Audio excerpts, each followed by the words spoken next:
сайн байцгаана уу бүгдэнд нь энэ өдрийн мэндийг хүргэе. Хаан улс сургуулийн 4-р ангийн секцийн багш нарын ойлгон унших чадварыг хөгжүүлэх бидний арга зүй, арга туршлагаас хуваалцахад бэлэнсэн байна. За манай сургуулийн чиглэл бол өглөө болгон эхний хичээл эхлэхийн өмнө эхний 10 минутыг бол ном уншдаг. За ингэснээр анги болгон номын сантай болсон, мөн номын богцоо илүүлдэг болсон. За манай 4-р ангийн багш нарын маань арга зүй болохоор доогуу багшийн хуран тесттэй арга. Сувдаагч маань надад асуулт байна. Нэргүй багш маань 60 хором амжилтын эхлэл арга. За болор чимэг багшийн уншсан номын тэмдэглэл хөтлөх арга. Эрдэнэ чимэг багшийн хайрцаг дүүрэн их отгон жаргалагчийн гэрлэн тохионы арга зүй гэсэн аргуудаар багш нар маань уншилгаа хийдэг байна. За хуран тесттэй арга маань хамгийн түрүүнд багш хүүхдүүдээрээ унших хийхээ асуух тесттэй бэлдсэн байна. За ингээд сурагчдаа ихэд хараж өгöd уншуулахдаа уншсныхан дараа тест ажиллуулна шүү гэдгийг хэлэнгүүт хүүхдүүд маань зорилготойгоор уншина юм. За багш бэлдсэн тесттэй асууна. За сурагчид асуултанд хариулахад бэлтэнэ. За багшийн тохиогоор зөв хариултын тохирох хуруугаа өргөнө. За багш 4 тест хариулттай тест бэлтэн гэсэн. За нэгдэх хариулт маань зөвөөгүй л 1 хуруу өргөнө. 2 дахь хариулт зөвөөгүй л 2 хуруугаа өргөөд 3 дахь хариулт нь зөв байнааг бол 3 хуруугаа өргөөд 4 дахь хариулт нь зөв байнааг бол хүүхдүүд 4 хуруугаа өргөнө. Багшийн завраар 1 зэрэг хуруугаа өргөнө хүүхдүүд маань. За ингэсний үр дүнд бичснээсээ илүү сонирхолтойгоор хүүхдүүд гар хуруугаа өргөөд ингээд сонирхолтой байдлаар тест ажиллана. Хариу мэдээллийг богино хугацаанд авна багш. Багш бол хэн уншсан зүйлээ ойлгож байна уу? Хэн маань арай жоохон ойлгохоор муу байна? Ангийн хэдэн хувь нь ойлгож байна? Яаж юм гэдэг ингээд шууд хараад мэдчихэв гэсэн үг. Багш тестээс суухгүйгээр асуултанд оновчтой хариулах чадвар нь 25-30% нэмэгдсэн. Зөв хариултыг бусдаасаа богино хугацаанд мэдэж авна. За багш тестийг зассны дараа дараа нь эргэж ярилцаад уншаад ингээд мэддэг байсан бол тэр доороо гараа өргөөл асуултныхаа хариултан дээр ярилцсан гэсэн. Тэгэнгүүт хүүхдүүд богино хугацаанд зөв хариултаа олоод авна. За мөн өөртөө үнэлгээд үнэлт өгнө. За өнөөдөр 10 тест багш ажиллуулснаас би хэдтэн зөв хариулв, хэдтэн буруу хариулв.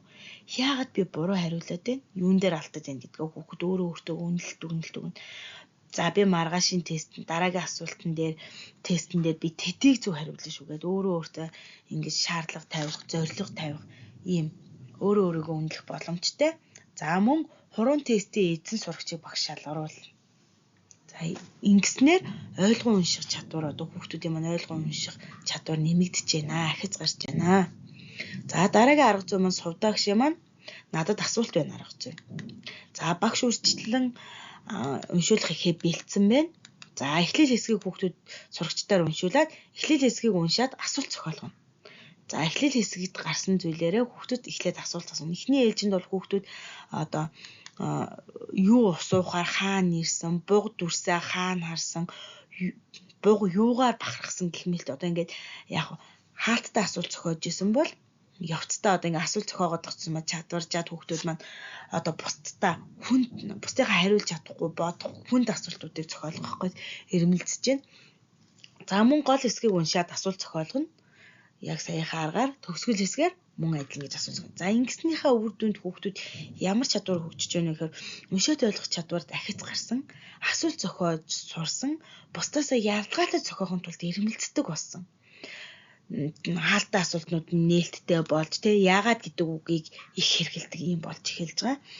За ингээд асуултанд оновчтой хариулт сурдаг. За эхний хүүхэд зохиосон асуултаа бусад найзуудаасаа асуугаад за хариулсан сурагч нь бусдаас асуултаа асууна гэсэн журмаар ингээд явна. За дараагийнх нь нэргүй багшийн 60 хором миний амжилтын эхлэл арга зүй. Энэ нь болохоор өдөр бүр ном унших дадал суулгах зорилготой энэ арга зүй маань. За эхлээд ангийн бүлгэнд 1 минутын уншилгаа байршуулна 7 хоног бүрт өтөвтэй унших сурагчийг шалгаруулдаг. За сурагчдыг өдөр бүрт нь тэр эхийн анхны уншигч болох гэж хичээдэг болсон тэр өдрийнхөө. За уншсан сэдвээ бусад найзуудтай танилцуул сургамжт санааг нь маргааш нь ангидаа ирээд ярилцдаг. Ингээд хамгийн сайн ойлгон унших сурагчийг шалгаруулдаг.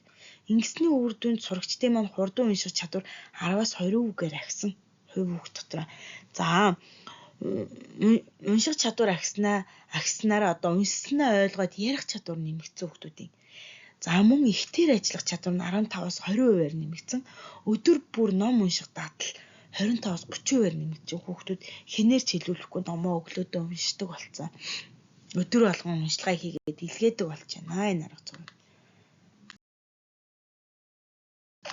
За дараагийн арга маань уншсан номын тэмдэглэл хөтлөх арга зүй. Отгон болорч мөх шиг маань арга зүй байна. За эхийг анхааралтай уншин сурагчид уншсан сэдв зохиолч он сар өдрөө бичнэ. За зохиолын дүр баатруудыг нэрлэн, гол санаагаа тэмдэглэн, сургамжит санааг бич тэмдэглэн. Ингээд хамгийн сүүлд нь гол үйл явдлыг зургаар илэрхийлүүлнэ хүүхдүүдээр. За ингэсний үр дүнд ямар чадвар хүүхдүүдэд хөгжвөө? Үр дүн нь юу гарваа гэхээр сурагчдын маань 80% нь унших явцдаа ойлгосон зүйлээ зургаар илэрхийлэх чадвар нэмэгдсэн. 2-3 өгүүлбэрт багтаан дүгнэж бичих чадвартай болсон. Сурагчдын 70% нь зургаар илэрхийлэх чадвар нэмэгдэжсэн. Зураг зурна гэдэг бол хүүхдүүд одоо сэтгэхгүй хөгжин чөлөөтэй сэтгэдэг болно гэсэн үг. За дараагийн арга зүй Эрдэнэ чимэг багшийн хайрцаг дүүрэн их арга зүй. За энэ маань алхам нь болохоор энэ арга зүй маань хайрцаг дүүрэн ихээс өөрийн нэртэй уншлага дэмжих номоо хүүхдүүд аавна. Багш үрдчлээд одоо хайрцагт ихэ бэлдсэн байна. Тухайн өдрийн сэдвийг тэр өдрийн уншлагын аргаар уншина. Даваа гарагт давтан уншилтын аргыг, мигмар гарагт анги нийтээр унших аргаар, лав гарагт төлөөлөн унших аргаар, пүрэв гарагт өөртөө унших аргаар, баасан гарагт бусдад унших аргаар уншлагыг уншина. Уншиж дуусаад ойлголтоо баттгах хуудас буюу асуултанд хариулна. Одоо эхийнхээ доотлын гэсэн. За ингэснээр хүүхдүүдэд ямар чадвар хөгжиж байна вэ гэхээр зорилготой уншдаг болсон. Ангийн сурагчдын одоо ихтер ажиллах чадвар 20-30% нэмэгдсэн. Задгай даалгавар хийж гүйцэтгэх чадвар мөн адил 20-25% нэмэгдсэн. За хамгийн сүүлийн маань арга зүй гэрлэн тохионы арга зүй. Отгон жаргалагч маань. За багш уншуулах ихээ сонгоно. Сонгосон ихээ эхлэл гол төгсгөл хэсгээр нь салгаж өнгөөр ялгана. За ингээд өнгөөр ялгасангаа хэрчмэл жижиг өгүүлбэрт болгож бэлдэнэ. За сурагчид хэрчмэл өгүүлбэрийг сонгоо аавна өөртөө. Багшийн одоо гэрлэн тохио өргөнгүүт одоо өнөөдрийн маань эхлэл хэсэг маань улаан өнгөтэй байх юм бол багш улаан өнгийн гэрлэн тохио өргөнгүүт одоо улаан өнгийн хэрчмэл өгүүлбэр авсан хүүхдүүд бид нар унших юм байна гэж бодно. Тэгэхдээ одоо дугаарлалцсан байгаа. За 1 гэд дугаарлалцсан бол эхний хүүхд уншина. За эхний хүүхд уншаад дуусангууд мэдээж 2 дугаартай хүүхд унших юм байна гэд. За ингээ эхлэл хэсгийг уншаад дуусангууд багш тэр өдрийнхөө гол хэсгийг одоо ямар өнгөөр дүрсэлсэн тэр гэрлэн тохиогоор өргөн гэсэн. Өнөөдрийн гол хэсэг ногоон өнгөтэйсэн бол багш ногоон өнгөө өргөнгүүд мөн адил нэгээс эхлээд одоо өгүүлбэрээр заагалцсан байгаа гэсэн. Хүү сурчид дамжуулан унших аргаар нэгээс эхлээд уншина. За төгсгөл хэсгийг мөн адил ингээд өргөөд ингэж уншуулнаа. За өргөсөн гэрлэн тохионы өнгөтэй сурагчид уншина. Ингэснээр дамжуулан унших аргаар энэ арга маань ингээд уншигдаад. За ингэсний үр дүнд ямар үр дүн гарваа гэхээр анхаарал төвлөрөлт маш сайн нэмэгдсэн. Бусдыг сонсох чадвар нэмэгдсэн. Эхлэл гол хэсгийг ялгаж сурсан. Унших чадвар нэмэгдсэн. Анхаарал хандуулсанд баярлалаа.